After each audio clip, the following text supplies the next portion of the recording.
Hi everyone, welcome back. Today we are going to start a new topic countable and uncountable nouns. This is something you hear and use every day, even without thinking about it.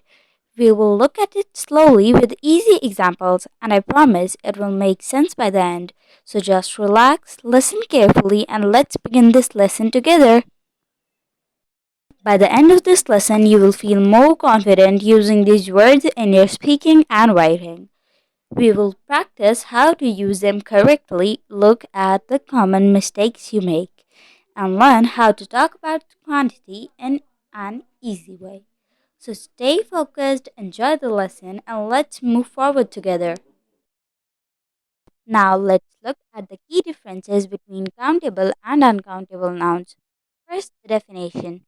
Countable nouns are things we can count, like apple, book, chair, and idea. Uncountable nouns are things we cannot count as separate units, like water, rice, music, advice, and happiness.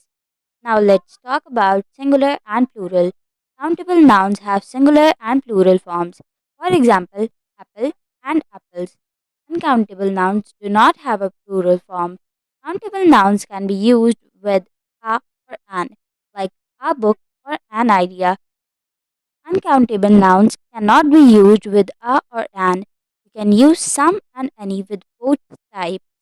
For example, some apples, any chairs, some water, and any advice. With countable nouns, we use many, like many books and many chairs. With uncountable nouns, we use much, like much water and much sugar. We also use a few with countable nouns, such as a few books and a few chairs. And we use a little with uncountable nouns like a little water and a little sugar. Both uncountable and countable nouns can be used with a lot of. For example, a lot of apples and a lot of water. Finally, containers and units. Countable nouns do not need containers, but uncountable nouns do, like a cup of tea and a bowl of rice. Don't worry if this feels like a lot.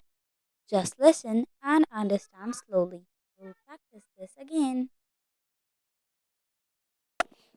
Uncountable nouns are things we can't count one by one.